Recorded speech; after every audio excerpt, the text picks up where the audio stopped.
আসসালামু আলাইকুম, সবাইকে স্বাগত জানাচ্ছি এখনকার আন্তর্জাতিক সংবাদে। প্রথমে এই সংবাদ শিরোনাম। শুরুতেই জানাবো, ইরানে দ্বিতীয় বিশ্বযুদ্ধের পর সবচেয়ে বড় হামলার পরিকল্পনা ট্রাম্পের। ইরানের বিরুদ্ধে দ্বিতীয় বিশ্বযুদ্ধের পর সবচেয়ে বড় সামরিক হামলার পরিকল্পনা করা হয়েছিল বলে দাবি করেছেন যুক্তরাষ্ট্রের প্রেসিডেন্ট ডোনাল্ড ট্রাম্প। তবে শেষ মুহূর্তে সেই পরিকল্পনা স্থগিত করা হয়। আলোচনার মাধ্যমে সমঝোতার সম্ভাবনা তৈরি হওয়ায় এই সিদ্ধান্ত নিয়েছেন বলে দাবি করেছেন তিনি। এবারে জানাবো, বাবেল মানদেবে নিরাপদে চলছে চীনা জাহাজ, বাকিদের জন্য অবরোধ। হুতিদের ঘোষিত সামুদ্রিক অবরোধের মধ্যেও বাবেল মানদেব প্রণালী দিয়ে নিরাপদে চলাচল করছে চীন সংশ্লিষ্ট অন্তত ২২টি জাহাজ, এমন দাবি করেছে সামুদ্রিক গোয়েন্দা প্রতিষ্ঠান উইন্ডওয়ার্ল্ড। জানাবো, ইরান নিয়ে ট্রাম্পের কোনো বাস্তব পরিকল্পনা নেই। ইরান ইস্যুতে মার্কিন প্রেসিডেন্ট ডোনাল্ড ট্রাম্পের কোনো বাস্তব পরিকল্পনা নেই বলে মন্তব্য করেছেন বাহরাইনে নিযুক্ত সাবেক মার্কিন রাষ্ট্রদূত অ্যাডাম এরেলি। তিনি বলেন, যদিও চলতি সপ্তাহে ট্রাম্প কূটনৈতিক আলোচনার পথ খোলা রাখতে তার পরিকল্পিত হামলা বাতিল করেছেন কিনা তা নিশ্চিত করে বলা অসম্ভব, তবে যুদ্ধ দীর্ঘায়িত হওয়ার সাথে সাথে এটি স্পষ্ট যে তার কোনো বাস্তবসম্মত পরিকল্পনাই নেই। জানাবো, সুদানে আদালতে ড্রোন হামলায় নিহত ৩৫। সুদানের পশ্চিমাঞ্চলের দারফুরে একটি আদালতে সেনাবাহিনীর ড্রোন হামলায় অন্তত ৩৫ জন নিহত হয়েছেন। এ ঘটনায় আরও কয়েকজন আহত হয়েছেন বলে জানিয়েছে মানবাধিকার সংগঠন ইমার্জেন্সি লয়ার্স। এবারে থাকছে, ইরানের সঙ্গে ট্রাম্পের আলোচনার ঘোষণার পর বিশ্ববাজারে কমেছে তেলের দাম। মার্কিন প্রেসিডেন্ট ডোনাল্ড ট্রাম্প সোমবার ইরানের সঙ্গে আলোচনা অনুষ্ঠিত হবে বলে ঘোষণা দেবার পর আন্তর্জাতিক বাজারে ব্রেড ক্রুড তেলের দাম ৪% বেশি কমে ব্যারেল প্রতি $২৩.৮৮ নেমে এসেছে। এবং সর্বশেষ জানাবো, গাজায় ইসরায়েলি হামলায় নিহত ১৯। মার্কিন প্রেসিডেন্ট ডোনাল্ড ট্রাম্পের ঘোষিত গাজা শান্তি পরিকল্পনা সত্ত্বেও উপত্যকাটিতে বিমান হামলা চালিয়ে অন্তত ১৯ জন ফিলিস্তিনিকে হত্যা করেছে ইসরায়েলি বাহিনী। সাম্প্রতিক সপ্তাহগুলোর মধ্যে রোববার ভোর থেকে চালানো এসব হামলায় একদিনে সর্বোচ্চ প্রাণহানির ঘটনা ঘটেছে বলে ফিলিস্তিনি স্বাস্থ্য কর্মকর্তারা নিশ্চিত করেছেন। এতক্ষণ শুনছিলেন সংবাদ শিরোনাম, এখন বিস্তারিত। তার আগে আপনি যদি ইরানের পক্ষে থাকেন তাহলে চ্যানেলটি সাবস্ক্রাইব করে ভিডিওতে একটি লাইক দিন আর কমেন্টসে লিখুন স্ট্যান্ড উইথ ইরান। ইরানের দ্বিতীয় বিশ্বযুদ্ধের পর সবচেয়ে বড় হামলার পরিকল্পনা ট্রাম্পের। ইরানের বিরুদ্ধে দ্বিতীয় বিশ্বযুদ্ধের পর সবচেয়ে বড় সামরিক হামলার পরিকল্পনা করা হয়েছিল বলে দাবি করেছেন যুক্তরাষ্ট্রের প্রেসিডেন্ট ডোনাল্ড ট্রাম্প। তবে শেষ মুহূর্তে তিনি সেই পরিকল্পনা স্থগিত করেন। আলোচনার মাধ্যমে সমঝোতার সম্ভাবনা তৈরি হওয়ায় এই সিদ্ধান্ত নিয়েছেন বলে দাবি করেছেন তিনি। রোববার এয়ারফোর্স ওয়ানে সাংবাদিকদের সঙ্গে আলাপকালে ট্রাম্প বলেন, ইরানের সঙ্গে নতুন করে আলোচনা সোমবার বিকেল থেকেই শুরু হবার কথা। তিনি বলেন, আমরা যখন চাই তখনই অভিযান চালাতে প্রস্তুত, কিন্তু আমি মানুষ হত্যা করতে চাই না। ট্রাম্পের দাবি, যুক্তরাষ্ট্র হামলা চালানোর জন্য পুরোপুরি প্রস্তুত ছিল, ইরানও সম্ভাব্য হামলার পরিধি সম্পর্কে অবগত ছিল। তিনি আরও বলেন, সৌদি আরবের যুবরাজ মোহাম্মদ বিন সালমান, সংযুক্ত আরব আমিরাত, কাতার সহ মধ্যপ্রাচ্যের কয়েকটি মিত্র দেশে হামলা থেকে বিরত থাকার আহ্বান জানিয়েছিল। তাদের বিশ্বাস ছিল আলোচনার মাধ্যমে সমাধানের সুযোগ রয়েছে। এর আগে ট্রুথ সোশ্যালে দেওয়া এক পোস্টে ট্রাম্প বলেন, সম্ভাব্য একটি সমঝোতার কাঠামো তৈরি হওয়ায় হামলা আপাতত স্থগিত রাখা হয়েছে।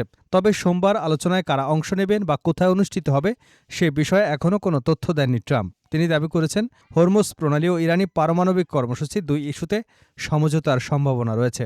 ট্রাম্পের দাবি প্রত্যাখ্যান করেছেন ইরানের আধা সরকারি বার্তা সংস্থা মেহের নিউজ।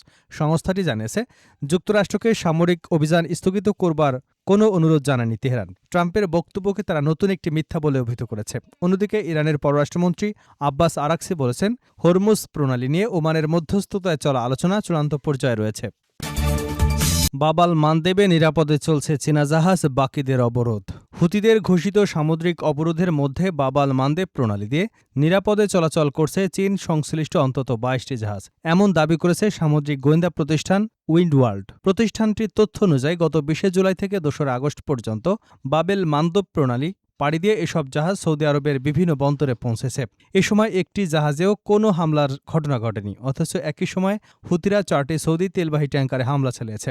উইন্ডওয়ার্ল্ডের দাবি, এ থেকে বোঝা যাচ্ছে চীন সংশ্লিষ্ট জাহাজগুলোর জন্য কার্যত আলাদা ধরনের নিরাপদ চলাচলের সুযোগ তৈরি হয়েছে। প্রতিষ্ঠানটি আরও জানায়, হরমুজ প্রণালীতেও একই ধরনের চিত্র দেখা গেছে।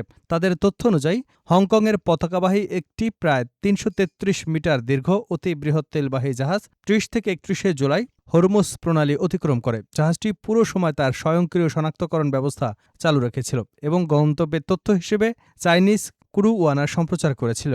জাহাজটি ইরাকের আল বসরা অয়েল টার্মিনাল থেকে প্রায় ২১,৪০,০০০ ব্যারেল অপরিশোধিত তেল নিয়ে সিঙ্গাপুরের উদ্দেশ্যে যাত্রা করে। তবে উইন্ডওয়ার্ল্ডের এই পর্যবেক্ষণের বিষয়ে চীন, হুতি বা সংশ্লিষ্ট কোনো পক্ষই আনুষ্ঠানিকভাবে কোনো মন্তব্য করেনি। ইরান নিয়ে ট্রাম্পের কোনো বাস্তব পরিকল্পনা নেই, সাবেক মার্কিন রাষ্ট্রদূত।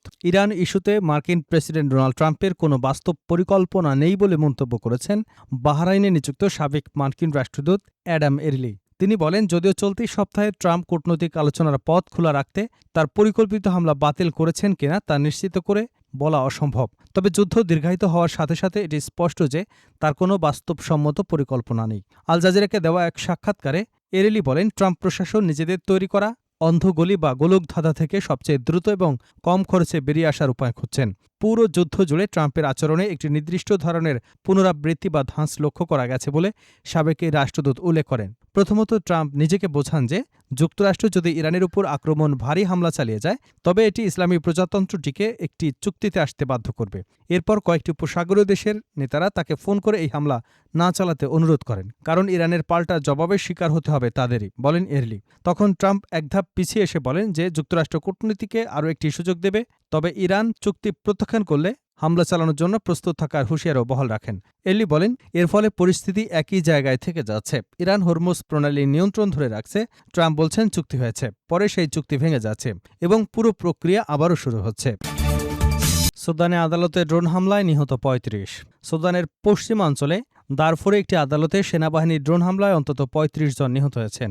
এই ঘটনায় আরও কয়েকজন আহত হয়েছেন বলে জানিয়েছে মানবাধিকার সংগঠন ইমার্জেন্সি লয়ার্স। খবর আল জাজিরার। সংগঠনটি জানায়, রোববার উত্তর দারফুরের গারা আল জাওয়া গ্রামে একটি স্থানীয় আদালতে এই হামলা চালানো হয়। হামলার সময় সেখানে স্থানীয় বিরোধ এবং মামলার শুনানি চলছিল।